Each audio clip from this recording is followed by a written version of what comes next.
இந்த படத்தை நினைத்தாலே இனிக்கும்னா ஒவ்வொரு சீனா நினச்சி பார்த்து நான் ரசிச்சிருக்கிறேன். அப்போ அது எப்படி நான் நினைத்தாலே இனிக்கும்னு டைட்டில் கொடுத்தேன் அதுக்குங்கிறதே எனக்கு இப்போ ஞாபகம் இல்லை. நினைத்தாலே இனிக்கும்னு டைட்டில் கொடுத்துருந்தான். ஒரு கதை ஒன்று எழுதணும் ரெடி பண்ணி பண்ணது.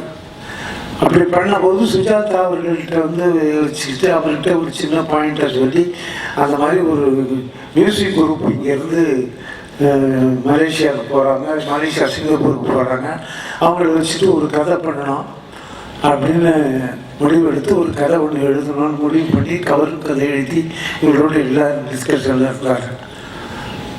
ஆனால் இது சிங்கப்பூருக்கு போனது, அங்கே படம் எடுத்தது சரியாக 32 நாள் இருக்கும். அந்த 32 நாட்களுக்கும் நாங்கள் பட்ட சிரமங்கள் இருந்தாலும் அது எல்லாம் படம் பார்க்கும்போது ஒன்றுமே இல்லாமல் போச்சு. அது அவ்வளவு பெரிய ஒரு நினைத்தாலே இனிக்கும்ங்கிறது ஒரு வேதம் மாதிரி ஆகிப்போச்சு.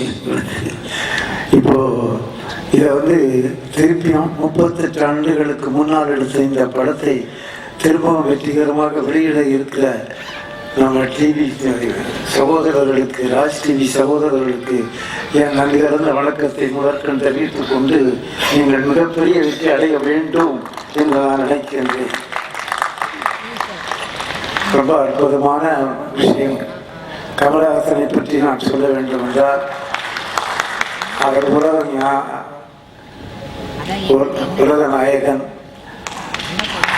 ஒரே ஒரு விஷயம் மட்டும் சொல்றேன். எல்லாரும் சொன்னா அதாவது உலக நாயகன் சொல்லி என்னால் கைத்தட்டல் வாங்க முடியும். பட் ஆனால் ஒரே ஒரு விஷயம் மட்டும் சொல்றேன்.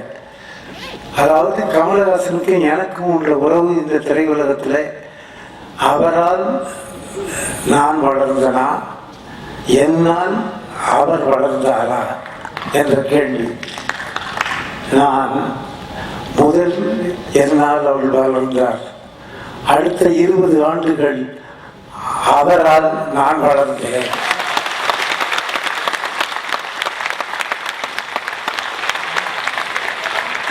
ஏறத்தாழ 10 ஆண்டுகள் 36 படத்தில் நடிச்சிருக்காரு. படத்தில் 36 படம்னா 56 படம். சாதாரணமாக ஒரு படத்தில் இல்லாமல் இருக்கும்போது கூட வருவார். ஷூட்டிங் நடக்கும்போது இல்லை நான் இந்த படத்தில் இல்லையே, நான் இந்த படத்தில் இல்லையே, திருவிழா நடந்து போட்டோமா அப்படின்னு கேட்பார். அப்படி போயிருக்காரு ஒரு தடவை. அப்படி அது எந்த படம்னு எனக்கு ஞாபகம் இல்லை. ஒரு கேமரா வச்சுட்டு வேறு ஏதோ ஆர்டிஸ்ட்டை வச்சு ஷூட் பண்ணிட்டு இருக்கும்போது நான் அப்படி பின்னால் போகிறேனே அப்படின்னு சொன்னேன். சரி, திரும்பி தோல் மேலே ஒரு நண்பரை தோளில் கை போட்டுக்கிட்டு அப்படி நடந்து போகிற ஷாட் இருக்கு. அவ்வளவு ஒரு ஆர்வத்தோடு என்னுடைய படங்கள் மீது அவர் ஒர்க் பண்ணியிருக்காரு. அவர் அற்புதமான ஒரு கலைஞன். அவரெல்லாம் அவர் கலைஞராக இருக்கிறது தமிழ்நாடு மட்டுமல்ல, உலகத்திற்கே மிகப்பெரிய அதிசயம், மிகப்பெரிய அதிசயம். அதாவது சினிமாவில் இன்னும் என்னெல்லாம் வரப்போகுதோ அதெல்லாம் கூட ஒரு தெரிஞ்சிருக்கும்னு நினைக்கிறேன். அது எப்படி அது அவர் படம் நடக்கும்போதே அவர் சில டெக்னிக்லாம் எனக்கு சொல்லுவார். சரிங்க, நான் தான் அறிமுகப்படுத்துறேங்கிறது உங்களுக்கு எல்லாருக்கும் தெரியும். சில டெக்னிக்கெல்லாம் சொல்லும் போது இன்னே அதனால எங்கேருந்து படிக்கலாம் இதெல்லாம் அப்படின்னு. அப்கோர்ஸ் எனக்கு அப்போ படிக்கிறதுக்கு நேரமே இருக்காது. அவனுக்கு இதை தவிர வேற எதையும் படிக்கிறது இல்லாத அவன் அப்படி நிறைய திரையுலகத்துக்கு வரணுங்கிறதுல அது நிறைய அந்த டெக்னிக் கூட எங்கெங்கெல்லாமோ படிச்சு என்னெல்லாமோ படிச்சு கற்றுக்கிட்டு என்னெல்லாமோ படிச்சு இப்படி பண்ணலாமா சார், இப்படி வச்சுக்கலாமா சார் அப்படின்லாம் கேட்பார். அதனால தான் சொன்னேன், அவரால் நான் வளர்ந்தேனா, என்னால் அவ்வளோ வளர்ந்தாரா, 2 பேரும் அவ்வளோ மியூச்சுவலாக இருப்போம். எனக்கு இந்த நேரத்தில் ஒன்று தான் நான் மிஸ் பண்ணுறது, எனது ஆர்வியின் நண்பர் நம்ம ரஜினிகாந்த் அவர்களையும் இந்த இடத்துல நான் கொஞ்சம் மிஸ் பண்ணுறேன். அவரால் வர முடியவில்லை என்கிற ஒரு காரணம் தான் அவரை இங்கே வர முடியல. ஏன்னா அவர் 2 பேரையும் வச்சு படம் எடுத்தது ஐ திங்க் இந்த படத்தில் தான் அவங்க 2 பேரும் தனித்தனியாக இன்னுமே ஒர்க் பண்ணுறதுங்கிற முடிவுக்கு வந்தாங்க. அவங்க தனியாக போய் பேசிட்டு இது பண்ணிட்டு இனிமேல் நம்ம தனித்தனியாக பண்ணுவோம். அதுக்குள்ளே அவங்க 2-3 படத்தில் சேர்ந்து நடிச்சிட்டாங்க என் படத்தில். அதுக்கப்புறம் நாங்கள் தனியாக பண்ணுறதா முடிவு பண்ணிருக்கோம். சரி, ஓகே, கோகே அப்படின்னு சொல்லுது வாழ்த்துக்களோடு அனுப்பி வைத்தோம். அதுலேருந்து 2 பேரும் பிரிஞ்சு போய் அவர் தனியாக இவர் தனியாக வேலை செஞ்சாங்க. அப்படிப்பட்ட ஒரு படம். இந்த படத்தை எடுக்கிறதுக்கு முன்னாடி தான் நான் மனோச்சரித்திரா எடுத்திருந்தேன். மனோச்சரித்திரா ரொம்ப டென்ஷனான ஒரு படம். அது அவ்வளவு டென்ஷன்லேருந்து ஒரு சின்னதாக ரிலாக்ஸ் பண்ணிக்கணும்னு பார்த்தேன். நான் சின்னதாக ரிலாக்ஸ் பண்ணிக்கிட்டா தான் நமக்கு நல்லா இருக்கும் போல இருக்கு.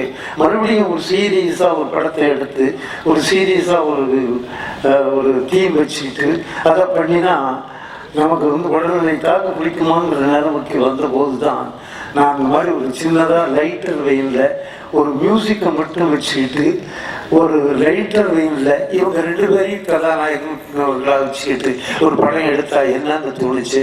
கமலஹாசன் சரின்னு சொன்னார். அதுக்கப்புறம் தான் எனக்கு கதையை ஒர்க் அவுட் பண்ணோம். எல்லாம் அற்புதமான நேரங்கள். அந்த இதெல்லாம் இது ஒன்று எத்தனையோ நினைவுகள் எனக்கு அதை பார்க்கும்போது எத்தனையோ நினைவுகள் வருது. நீங்கள் உட்காந்து பார்க்கும்போது நாமளாடா அப்படி எடுத்துருக்கோம்னு தோணுது எனக்கு.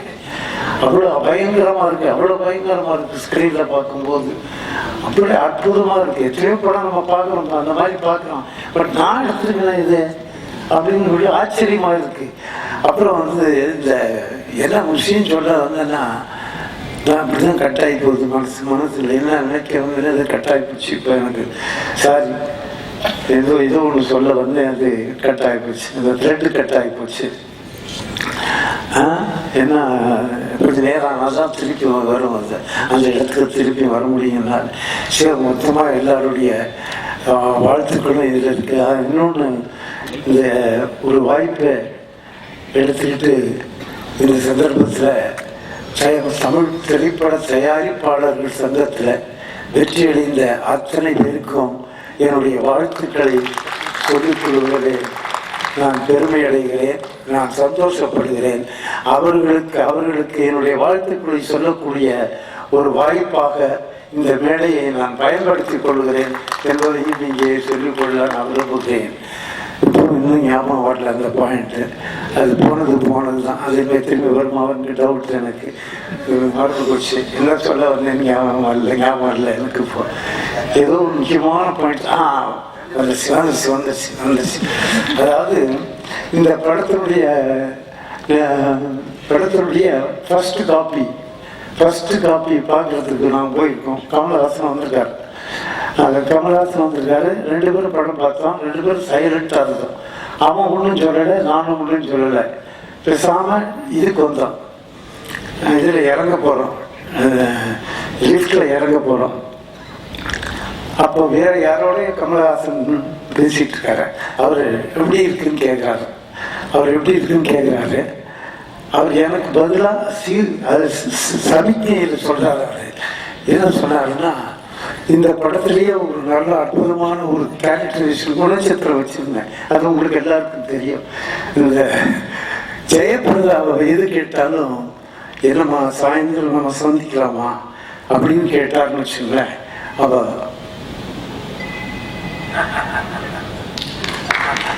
அப்படின்னு இதே மாதிரி பல விஷயங்களுக்கு இவன் ஆமான்னு சொல்றான்னு முதல்ல நினைக்க வச்சு, இல்லை முடியாது, சந்திக்க முடியாது அப்படின்னு சொல்ற. அதே மாதிரி படம் நல்லா வந்திருக்கா யாரோ கேட்டிருக்காரு. இவரு இருக்காரு, நானும் இருக்கேன், நான் பார்க்கிறேங்கிறது அவருக்கு தெரியல. அவர் சொன்னாரு, இவர் அதே மாதிரி சைலண்டா